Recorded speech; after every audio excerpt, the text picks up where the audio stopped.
Hello my dear student, I welcome you all to the maths class. You all know that we are doing chapter 4, that is simple equation, right?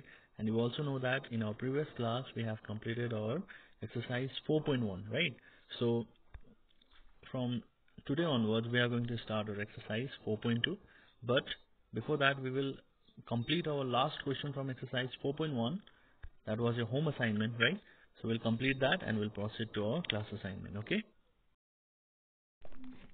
Student, here we have the question number 4 as a home assignment. Alright, it states that in an isosceles triangle the vertex angle is twice either base angle. Let the base angle be b in degrees. Remember that sum of the angle of a triangle is 180 degree. So student, everything is given in the question. Base angle you have to let that as a b, and sum of all the angle of a triangle is 180 degree. So first of all we have to know what is vertex angle and what is isosceles triangle. So many of you knows what is isosceles triangle, right? In which two angles are equal and one angle is different, or two sides are equal and one side is different. So what is vertex angle? Vertex angle is this, the corner angle. Okay, so you can say this is your vertex angle. Let this be vertex angle, and vertex angle is twice either base angle, means other angle of other side is your base angle. Okay, suppose say this is your base angle, this is your base and this is your base angle. So you know that in isosceles triangle two sides are equal and two angles are equal. Okay, so the base angle be b in degrees. So according to the question I am letting the thing that let the base angle be b. Okay, so this is our base and this is our base angle, which will be b. You know that in isosceles triangle two angles are equal, so two base angle will be b. Okay, and the vertex angle is twice. According to the question, what we have to do is the vertex angle is twice either base angle, means the vertex angle is 2b.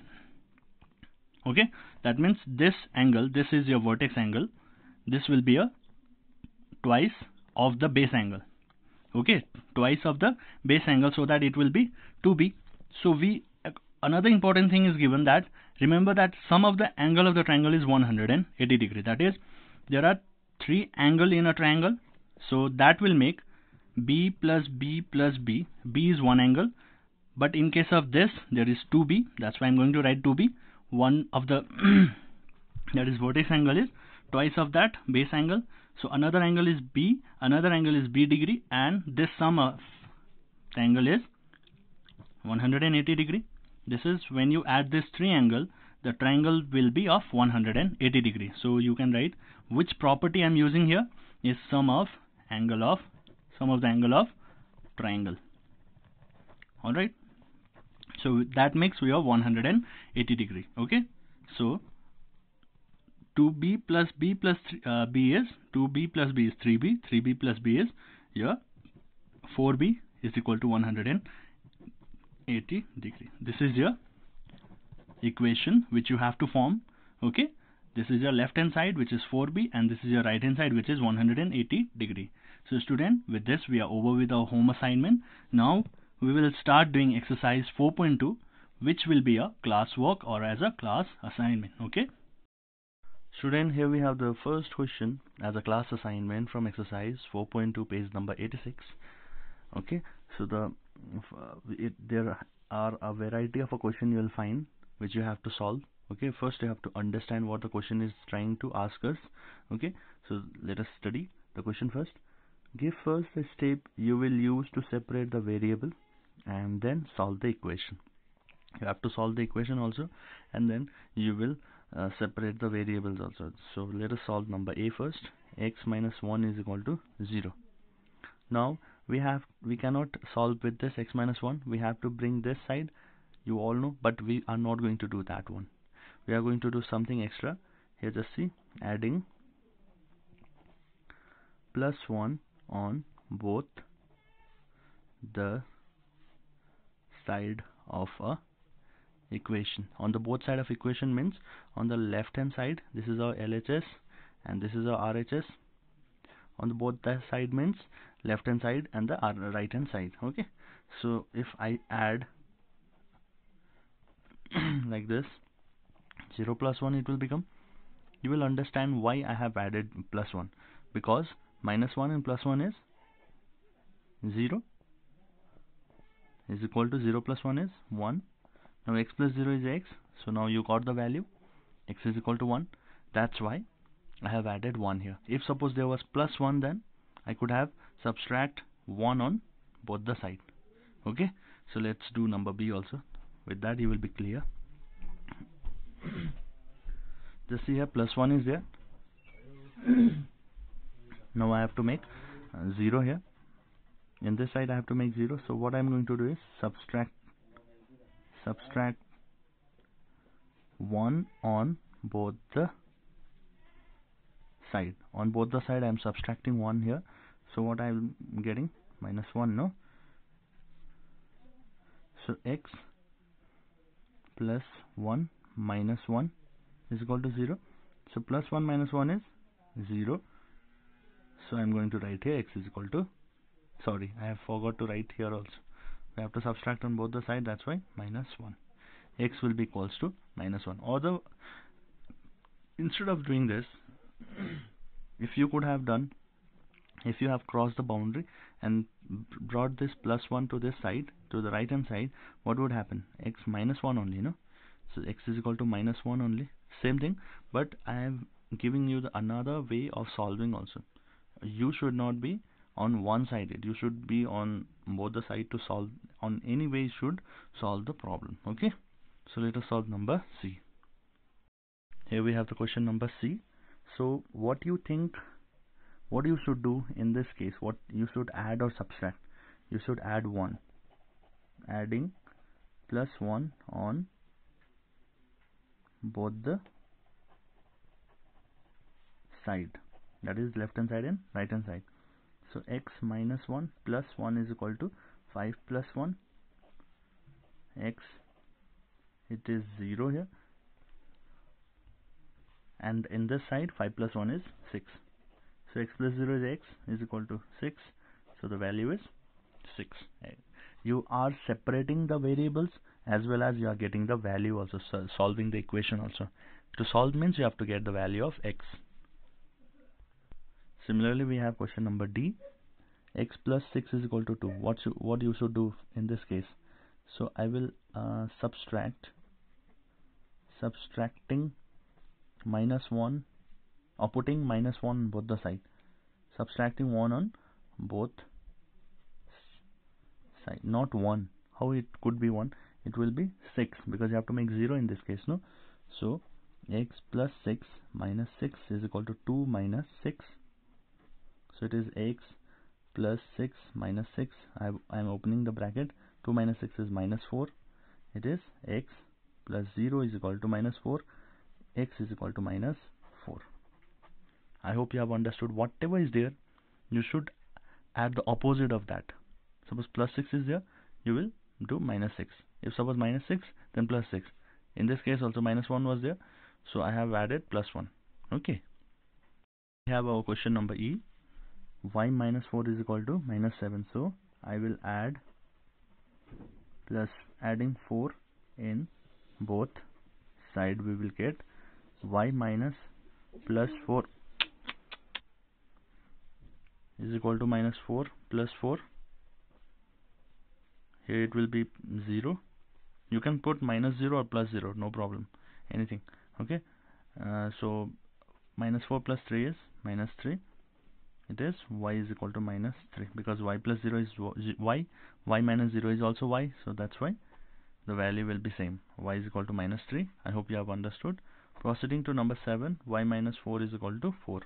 What you are going to do here is, you are going to adding plus 4 in both the side again, because minus 4 is there, no?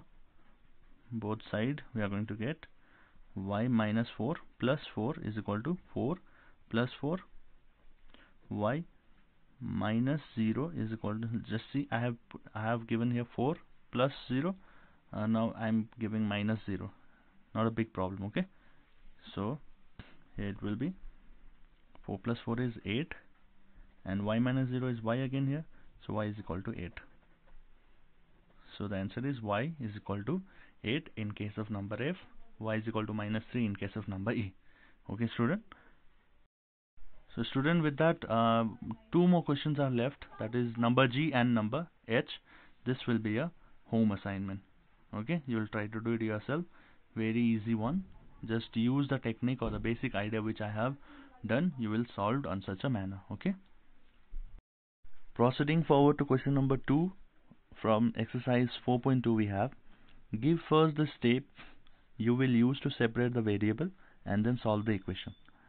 Okay, just see with number A, 3L equals to 42. Okay, so student, in the previous class we have done this type of a sum using that L is equal to 42 by 3 we can write.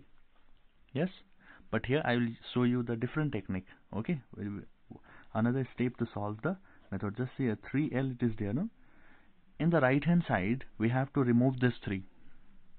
Okay, we have to remove this 3 and only one variable should be there to get that value. Okay, so whatever you are doing in the right hand side, you have to do on the same on the right hand side also. Suppose you are dividing with 3, then you have to divide this with 3 also.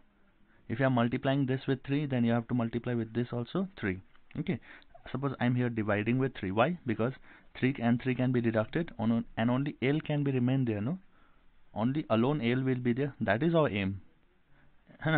So 42, if you are dividing, in this case if you are dividing with 3, then you have to divide with over here also with this 3. Okay, so this was just an example. So what I'm going to do here is divide 3 on both the side. On both the side, what I'm doing, I'll be dividing, because if you are dividing, if you think that I'll divide with in this side, if I'll divide and get the answer, then you have to divide in 3, divide this with 3 also. Okay, you cannot divide with another number. Once you have chosen 3, then you have to use 3 on this side also. If you are choosing 4 in this side, then you have to use 4 only.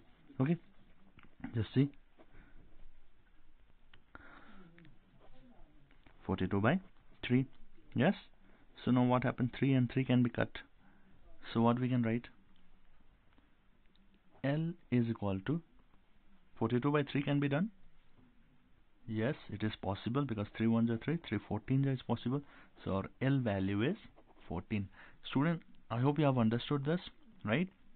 So whatever you are doing here, whatever suppose multiplication you may do, in this case I have divided, in another case you will multiply, you may get that also. Okay, just see whether in number B whether you are going to get that. B by 2 is equal to 6. So what I'm going to do, B, I have to make in this side only B should be there. To make this side B, what I do, what should I do? I have to multiply this side with 2 and this side also with 2. Okay, so multiplying both side by 2, both side by 2 I'm multiplying, so B by 2 into 2. You must be confused, still you must be confused, that's why I'm multiplying with 2, because 2 and 2 can be deducted, no?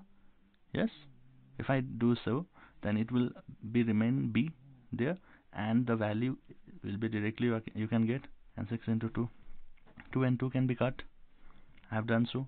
B is equal to 6 into 2 is 12. So the B value is 12. I have separated also, and I have got the value of B also. That is our main aim to do. Okay. Proceeding forward to question number C. So what should I do here? Just see, it is similar to number B. I will multiply both the side by 7, because we are going to get only P value. Variables will be alone there. So multiply both side by 7. So 7 can be cut. Only P will be there, and we will get values directly. 4 7 is 28. Khatam baat, hai na? Number D also. 4x is equal to 25. So what should I do here? I should divide with what number? Alone, so that it will x will be alone there. 4 I should divide with divide both sides by 4. Okay, so just see, 4x by 4 is equal to 25 by 4. So 4 can be cut, and x is equal to 25 by 4. It cannot be cut, so the value will be remain like this, 25 by 4. Okay, proceeding forward, we have question number E. We have 8y is equal to 36. Now what we should do? Divide, no? With what number? 8. Divide both sides by 8. So what we are going to get? 8y by 8 is equal to 36 by 8. Just see, 8 and 8 can be cut. Y is equal to 36 by 8. So it can be deducted. 2 4s are 8, 2 18s are 2 2s are 4, 2 9s are. So it is 9 by 2. Y is equal to 9 by 2. Okay, I hope you have understood this. Easy one, no? Similarly, number F, we have z by 3 is equal to 5 by 4. So what should we do here? Multiply with what number? Both the side. Whatever is in the denominator, you have to see that number. You should not get confused. Okay, multiply. Don't see on the right hand side, you just have to see the left hand side and solve the problem. Remember that thing. Multiply both sides by 3. Z by 3 into 3 is equal to 5 by 4 into 3. 3 can be cut, so only alone Z will be remain there. Now 5 3s are 15 by 4. It cannot be deducted, so I am keeping this number Z value as a 15 by 4. I hope it is clear, right? Again, from question number 2, there are 2 questions left, that is number G and number H. That will be a home assignment. Alright student, you can do it. I know that if you are facing a problem, you can comment in the comment section. Okay, if there is any mistake, if there is any problem you are having, you can comment me in the comment section. Okay, so this much for today. See you in the next class. Till then, stay safe and healthy, and do not forget to practice. Alright, thank you everyone.